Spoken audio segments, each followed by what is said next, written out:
Hi guys, welcome back to Jeevana 360 YouTube channel. ಇಂದು ನಾನು Tamil style chicken varuval fry ಹೇಗೆ ಮಾಡೋದಂತ ಹೇಳ್ಕೊಡ್ತಾ ಇದ್ದೀನಿ. ತಮಿಳ್ ಸ್ಟೈಲ್ ಚಿಕನ್ ವರುವಲ್ ಮಾಡೋದಕ್ಕೆ ಬೇಕಾಗುವ ಐಟಮ್ಸ್: ಮೊದಲಿಗೆ 4 ಈರುಳ್ಳಿನ ರುಬ್ಬಿಕೋಬೇಕು, ಪೇಸ್ಟ್ ಮಾಡಿ. ನೀರು ಯೂಸ್ ಮಾಡಬೇಡಿ.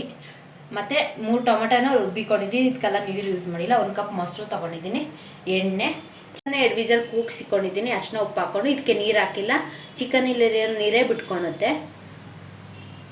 ಕೊತ್ತಂಬರಿ, ಶುಂಠಿ ಬೆಳ್ಳುಳ್ಳಿ ಪೇಸ್ಟ್, ಹಸಿಮೆಣ್ಸಿಕಾಯಿ ತೊಗೊಂಡಿದ್ದೀನಿ, ಕರಿಬೇವು, ಪೆಪ್ಪರ್ ಪೌಡರ್, ಜೀರಿಗೆ ಪೌಡರ್ ಮಾಡಿಟ್ಕೊಂಡಿದ್ದೀನಿ, ಅರಿಶಿನ, ರುಚಿಗೆ ತಕ್ಕಷ್ಟು ಉಪ್ಪು, ಚಕ್ಕೆ, ಲವಂಗ, ಏಲಕ್ಕಿ ತೊಗೊಂಡಿದ್ದೀನಿ.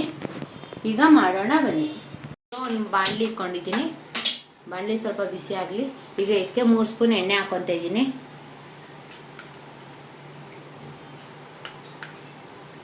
ಎಣ್ಣೆ ಕಾಯಬೇಕು. ಎಣ್ಣೆ ಬಿಸಿ ಆಗಿದೆ. ಇದಕ್ಕೆ ಚಕ್ಕೆ, ಲವಂಗ, ಏಲಕ್ಕಿ ಹಾಕೋಣ.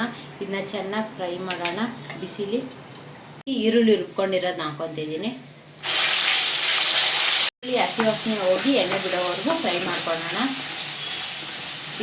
ಈರುಳ್ಳಿಯಲ್ಲೇ ಹಸಿ ವಾಸನೆ ಎಲ್ಲ ಹೋಗಿದೆ. ಈಗ ಇದಕ್ಕೆ ಶುಂಠಿ ಬೆಳ್ಳುಳ್ಳಿ ಪೇಸ್ಟ್ ಹಾಕೊತಿದ್ದೀವಿ. ಈಗ ಹಸಿಮೆಣ್ಸಿಕಾಯಿ ಹಾಕೋಣ.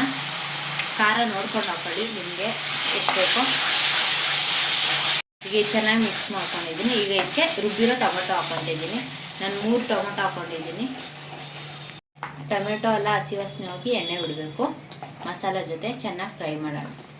ಈಗ ಮಸಾಲೆ ಚೆನ್ನಾಗಿ ಫ್ರೈ ಆಗಿ ಎಣ್ಣೆ ಬಿಟ್ಟಿದೆ. ಈಗ ಇದಕ್ಕೆ ಕೊತ್ತಂಬರಿ ಸೊಪ್ಪು ಹಾಕೋಣ. ಕರಿಬೇವು ಹಾಕ್ಕೊತಿದ್ದೀನಿ ಇದ್ರ ಜೊತೆಗೆ. ಈಗ ಪೆಪ್ಪರ್ ಹಾಕೋಣ. ಹಾಗೆ ಜೀರಿಗೆ ಪೌಡ್ರು ರುಬ್ಬಿಕೊಂಡಿದ್ವಲ್ಲ ಅದನ್ನ ಹಾಕೊತಾ ಇದ್ದೀನಿ. ಒಂದಿಗೆ ಇದಕ್ಕೆ ಸ್ವಲ್ಪ ಅರಿಶಿನ ಹಾಕೋಣ. ಈಗ ಇದನ್ನೆಲ್ಲ ಚೆನ್ನಾಗಿ ಮಿಕ್ಸ್ ಮಾಡೋಣ. ಮಸಾಲೆ ಎಲ್ಲ ಹಾಕಿ ಚೆನ್ನಾಗಿ ಫ್ರೈ ಮಾಡ್ತಾರ. ಈ ರೀತಿ ಹಸಿ ವಾಸನೆ ಹೋಗೋವರೆಗೂ ಫ್ರೈ ಮಾಡ್ಕೊಳ್ಳೋಣ. ಈಗ ಇದಕ್ಕೆ ಮೊಸರು ಹಾಕೋತಿದ್ದೀನಿ.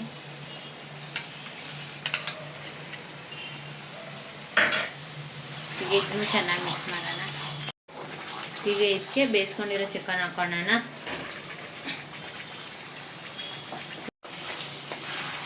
ಈಗ ಚಿಕನ್ನ ಚೆನ್ನಾಗಿ ಮಿಕ್ಸ್ ಮಾಡೋಣ ಮಸಾಲೆ ಜೊತೆ. ಈಗ ಉಪ್ಪು ಹಾಕೋಣ. ಎಷ್ಟು ಬೇಕೋ ಅಷ್ಟು. ಚಿಕನಲ್ಲಿ ಆಲ್ರೆಡಿ ಬೇಯಿಸುವಾಗ ಹಾಕಿರ್ತೀವಲ್ಲ, ನೋಡಿ ಹಾಕೊಳ್ಳಿ. ಜಾಸ್ತಿ ಆದರೆ ಕಷ್ಟ. ನಾವು ಪೆಪ್ಪರ್ ಪೌಡರ್ ಹಾಕ್ಕೊಂಡಿದ್ದೀವಿ. ನಿಮ್ಮ ಖಾರ ಎಷ್ಟು ಬೇಕೋ ಅಷ್ಟು ನೋಡ್ಕೊಂಡು ಪೆಪ್ಪರ್ ಪೌಡ್ರ್ ಹಾಕಿ. ನಾವು ಧನಿಯಾ ಪುಡಿ ಆಗಲಿ ಖಾರ ಪುಡಿ ಆಗಲಿ ಬಳಸಿಲ್ಲ ಇದರಲ್ಲಿ. ಈಗ ಇದನ್ನ ಚೆನ್ನಾಗಿ 15 ನಿಮಿಷ ಬೇಯಿಸ್ಕೊಳ್ಳೋಣ ಮುಚ್ಕೊಂಡು. ಇಲ್ಲಿ ನೋಡಿ ಚೆನ್ನಾಗಿ ಬೇಯ್ತಿದೆ, ಎಣ್ಣೆನೂ ಬಿಟ್ಟಿದೆ. ಇದು ಇನ್ನೊಂದು 5 ನಿಮಿಷ ರೆಡಿ ಆಗುತ್ತೆ. ಇದು ನನಗೆ ಸ್ಲಿಮ್ಮಲ್ಲಿ ಇಟ್ಕೊಂಡು ಚೆನ್ನಾಗಿ ಬೇಯಿಸ್ಕೊಡಿ ಚಿಕನ್ನ. ನೋಡಿ ಚಿಕನೆಲ್ಲ ಚೆನ್ನಾಗಿ ಎಣ್ಣೆ ಬಿಟ್ಟು ಮಸಾಲೆ ಎಲ್ಲ ಚೆನ್ನಾಗಾಗಿದೆ. ಚಿಕನ್ನು ಕೂಡ ಚೆನ್ನಾಗಿ ಕುಕ್ ಆಗಿದೆ. ಮತ್ತು ಉಪ್ಪು ಖಾರ ನೋಡ್ಕೊಂಡು ಹಾಕ್ಕೊಳ್ಳಿ ನಿಮ್ಗೆ ಎಷ್ಟು ಬೇಕೋ. ಇದು ಖಾರ ಜಾಸ್ತಿ ಕಡಿಮೆ ಇದ್ದರೆ ಸ್ವಲ್ಪ ಪೆಪ್ಪರ್ ಹಾಕ್ಕೊಳ್ಳಿ. ನಾವು ಪೌಡ್ರು ಪೆಪ್ಪರ್ ಬಿಟ್ಟು ಖಾರದ ಪುಡಿ ಆಗಲಿ ಧನಿಯಾ ಪುಡಿ ಆಗಲಿ ಯೂಸ್ ಮಾಡಿಲ್ಲ. ನೋಡಿದ್ರಲ್ಲ ಡಿಫ್ರೆಂಟಾಗಿ ಚಿಕನ್ ಫ್ರೈ ಹೆಂಗೆ ಮಾಡಿ. ಈ ವಿಡಿಯೋ ನಿಮ್ಗೆ ಇಷ್ಟವಾಗಿದ್ದಲ್ಲಿ ಲೈಕ್ ಮಾಡಿ, ಕಮೆಂಟ್ ಮಾಡಿ, ಶೇರ್ ಮಾಡಿ. ಇನ್ನೂ ಹೆಚ್ಚಿನ ವಿಡಿಯೋಗೆ ಸಬ್ಸ್ಕ್ರೈಬ್ ಮಾಡಿ.